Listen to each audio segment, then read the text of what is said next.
wonderful production disclaimer.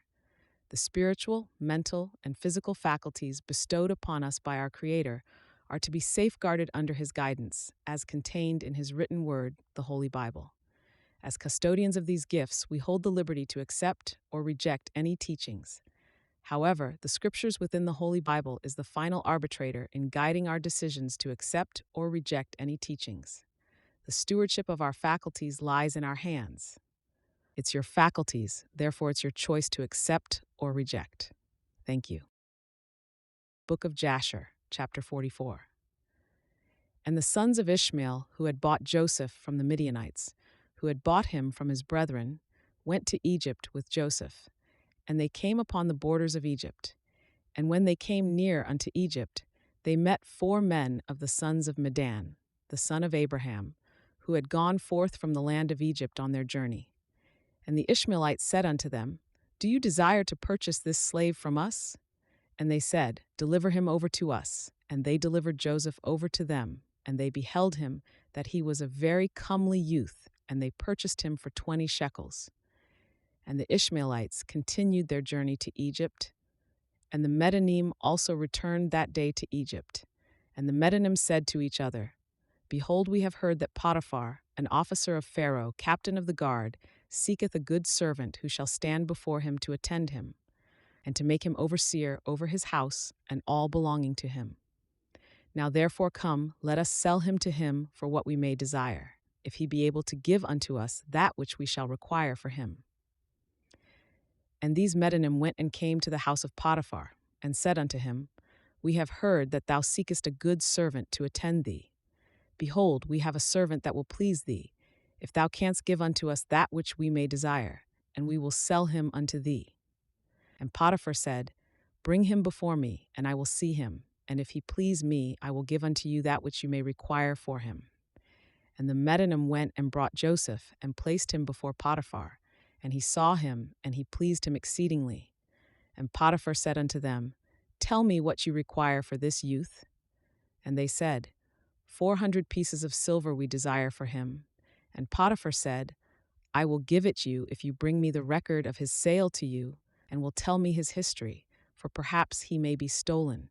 For this youth is neither a slave nor the son of a slave, but I observe in him the appearance of a goodly and handsome person. And the Medinim went and brought unto him the Ishmaelites who had sold him to them, and they told him, saying, He is a slave, and we sold him to them.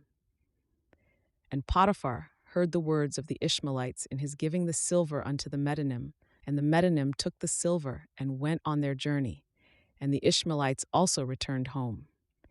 And Potiphar took Joseph and brought him to his house that he might serve him, and Joseph found favor in the sight of Potiphar, and he placed confidence in him, and made him overseer over his house, and all that belonged to him he delivered over into his hand. And the Lord was with Joseph, and he became a prosperous man.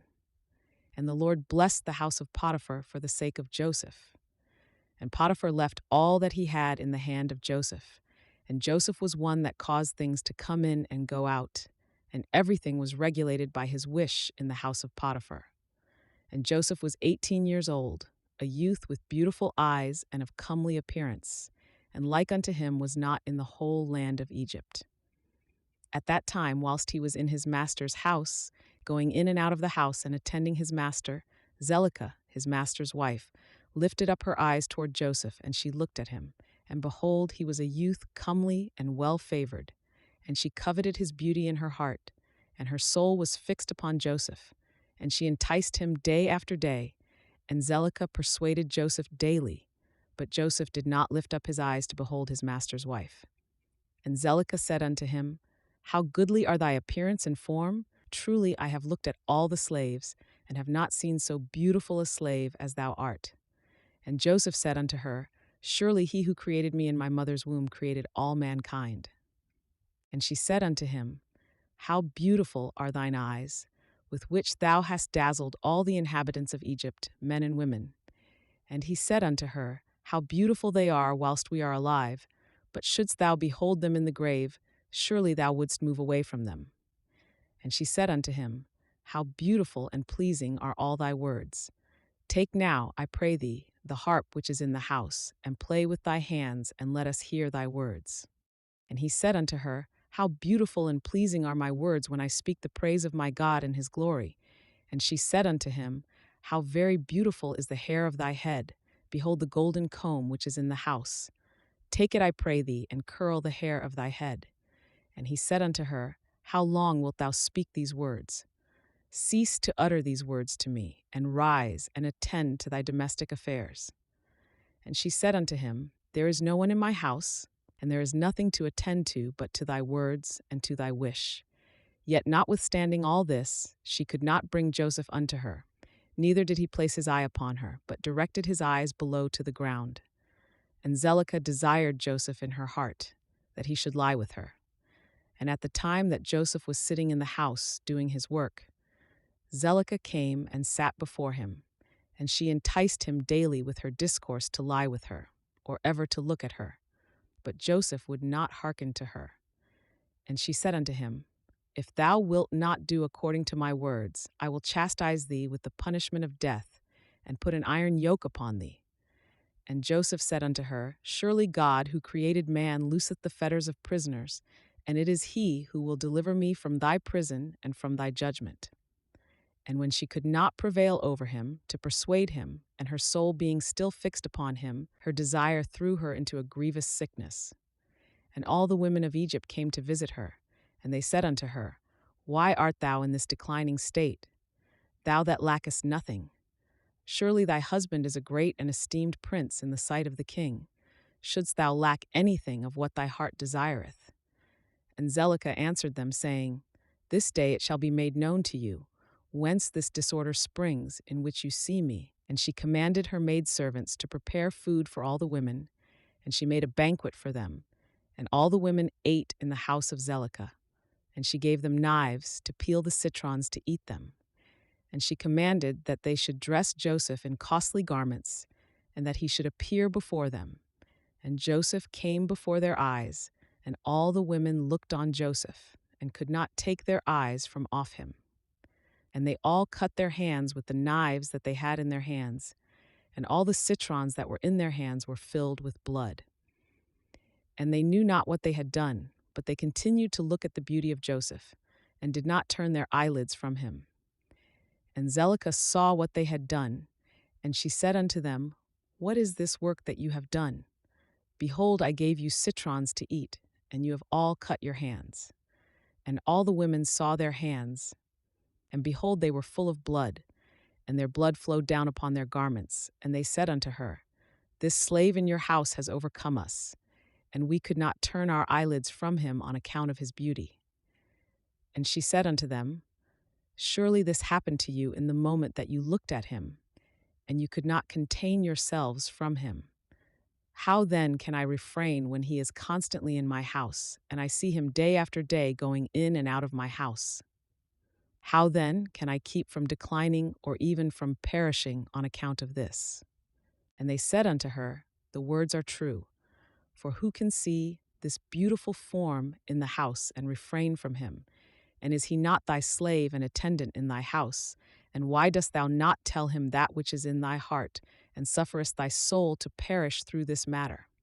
And she said unto them, I am daily endeavoring to persuade him, and he will not consent to my wishes. And I promised him everything that is good, and yet I could meet with no return from him. I am therefore in a declining state, as you see.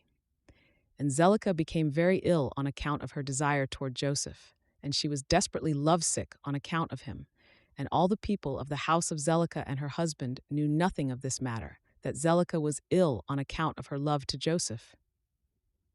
And all the people of her house asked her, saying, Why art thou ill and declining, and lackest nothing?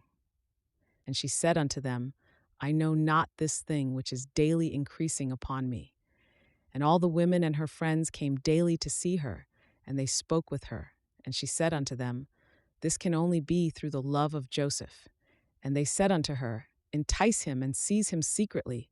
Perhaps he may hearken to thee, and put off this death from thee. And Zelicah became worse from her love to Joseph, and she continued to decline, till she had scarce strength to stand. And on a certain day, Joseph was doing his master's work in the house, And Zelicah came secretly and fell suddenly upon him. And Joseph rose up against her, and he was more powerful than she, and he brought her down to the ground. And Zelicah wept on account of the desire of her heart toward him, and she supplicated him with weeping, and her tears flowed down her cheeks. And she spoke unto him in a voice of supplication and in bitterness of soul, saying, Hast thou ever heard, seen, or known of so beautiful a woman as I am, or better than myself, who speak daily unto thee, fall into a decline through love for thee, confer all this honor upon thee, and still thou wilt not hearken to my voice? And if it be through fear of thy master, lest he punish thee, as the king liveth, no harm shall come to thee from thy master through this thing. Now, therefore, pray listen to me, and consent for the sake of the honor which I have conferred upon thee, and put off this death from me. And why should I die for thy sake? And she ceased to speak. And Joseph answered her, saying, Refrain from me, and leave this matter to my master. Behold, my master knoweth not what there is with me in the house, for all that belongeth to him he has delivered into my hand. And how shall I do these things in my master's house? For he hath also greatly honored me in his house, and he hath also made me overseer over his house, and he hath exalted me, and there is no one greater in this house than I am. And my master hath refrained nothing from me, excepting thee who art his wife. How then canst thou speak these words unto me? And how can I do this great evil and sin to God and to thy husband? Now therefore refrain from me, and speak no more such words as these, for I will not hearken to thy words. But Zelicah would not hearken to Joseph when he spoke these words unto her, but she daily enticed him to listen to her. And it was after this that the brook of Egypt was filled above all its sides, and all the inhabitants of Egypt went forth, and also the king and princes went forth with timbrels and dances, for it was a great rejoicing in Egypt, and a holiday at the time of the inundation of the sea Sihor, and they went there to rejoice all the day. Percent.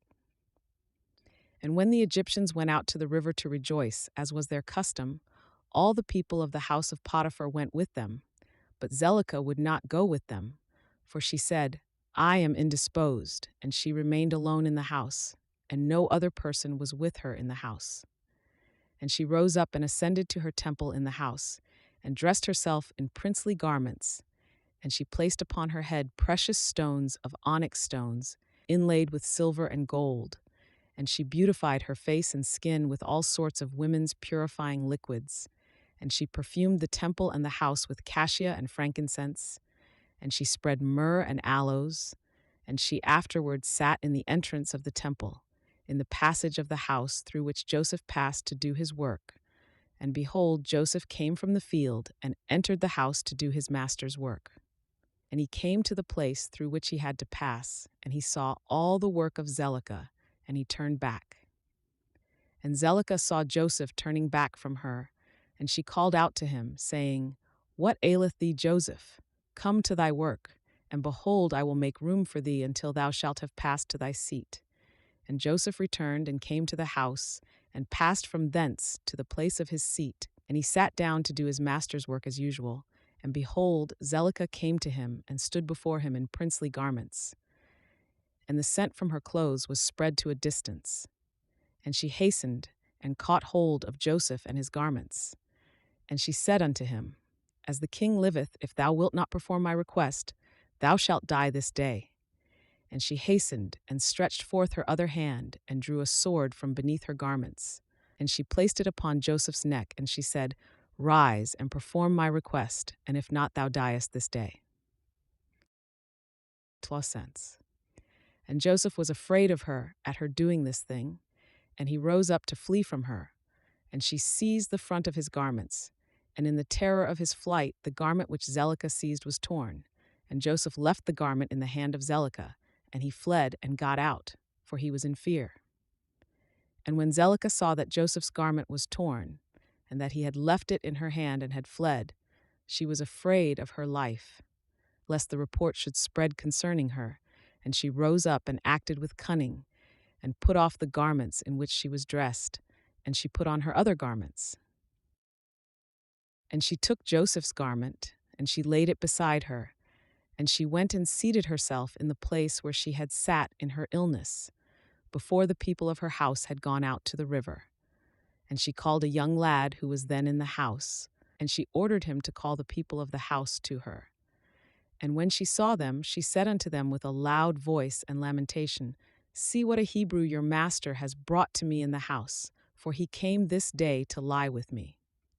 For when you had gone out, he came to the house, and seeing that there was no person in the house, he came unto me, and caught hold of me, with intent to lie with me. And I seized his garments and tore them, and called out against him with a loud voice. And when I had lifted up my voice, he was afraid of his life, and left his garment before me, and fled. And the people of her house spoke nothing, but their wrath was very much kindled against Joseph. And they went to his master, and told him the words of his wile. And Potiphar came home enraged, and his wife cried out to him, saying, What is this thing that thou hast done unto me in bringing a Hebrew servant into my house? For he came unto me this day to sport with me. Thus did he do unto me this day. And Potiphar heard the words of his wife, and he ordered Joseph to be punished with severe stripes. And they did so to him. And whilst they were smiting him, Joseph called out with a loud voice, and he lifted up his eyes to heaven, and he said, O Lord God, thou knowest that I am innocent of all these things, and why shall I die this day through falsehood by the hand of these uncircumcised wicked men whom thou knowest? And whilst Potiphar's men were beating Joseph, he continued to cry out and weep. And there was a child there 11 months old. And the Lord opened the mouth of the child, and he spake these words before Potiphar's men, who were smiting Joseph, saying, What do you want of this man? And why do you do this evil unto him? My mother speaketh falsely, and uttereth lies. Thus was the transaction. And the child told them accurately all that happened, and all the words of Zelicah to Joseph. Day after day did he declare unto them. And all the men heard the words of the child, and they wondered greatly at the child's words. And the child ceased to speak and became still. And Potiphar was very much ashamed at the words of his son. And he commanded his men not to beat Joseph any more, and the men ceased beating Joseph. And Potiphar took Joseph and ordered him to be brought to justice before the priests, who were judges belonging to the king, in order to judge him concerning this affair. And Potiphar and Joseph came before the priests, who were the king's judges. And he said unto them, Decide, I pray you, what judgment is due to a servant, for thus has he done. And the priests said unto Joseph, Why didst thou do this thing to thy master? And Joseph answered them, saying, Not so, my lords. Thus was the matter. And Potiphar said unto Joseph, Surely I entrusted in thy hands all that belonged to me, and I withheld nothing from thee but my wife. And how couldst thou do this evil? And Joseph answered, saying, Not so, my lord, as the Lord liveth, and as thy soul liveth, my lord, the word which thou didst hear from thy wife is untrue, for thus was the affair this day. A year has elapsed to me since I have been in thy house. Hast thou seen any iniquity in me, or anything which might cause thee to demand my life? And the priest said unto Potiphar, Send, we pray thee, and let them bring before us Joseph's torn garment, and let us see the tear in it. And if it shall be that the tear is in front of the garment, then his face must have been opposite to her, and she must have caught hold of him to come to her. And with deceit did thy wife do all that she has spoken. And they brought Joseph's garment before the priests, who were judges. And they saw, and behold, the tear was in front of Joseph, and all the judging priests knew that she had pressed him. And they said, The judgment of death is not due to this slave, for he has done nothing. But his judgment is that he be placed in the prison house on account of the report, which through him has gone forth against thy wife. And Potiphar heard their words, and he placed him in the prison house, the place where the king's prisoners are confined, and Joseph was in the house of confinement 12 years. And notwithstanding this, his master's wife did not turn from him, and she did not cease from speaking to him day after day to hearken to her. And at the end of 3 months, Zelicah continued going to Joseph to the house of confinement day by day, and she enticed him to hearken to her. And Zelicah said unto Joseph, How long wilt thou remain in this house? But hearken now to my voice, and I will bring thee out of this house. And Joseph answered her, saying, "It is better for me to remain in this house than to hearken to thy words, to sin against God." And she said unto him, "If thou wilt not perform my wish, I will pluck out thine eyes, add fetters to thy feet, and will deliver thee into the hands of them whom thou didst not know before." And Joseph answered her and said, "Behold, the God of the whole earth is able to deliver me from all that thou canst do unto me. For he openeth the eyes of the blind, and looseth those that are bound, and preserveth all strangers who are unacquainted with the land." And when Zelicah was unable to persuade Joseph to hearken to her, she left off going to entice him, and Joseph was still confined in the house of confinement. And Jacob, the father of Joseph, and all his brethren who were in the land of Canaan still mourned and wept in those days on account of Joseph, for Jacob refused to be comforted for his son Joseph. And Jacob cried aloud and wept and mourned all those days.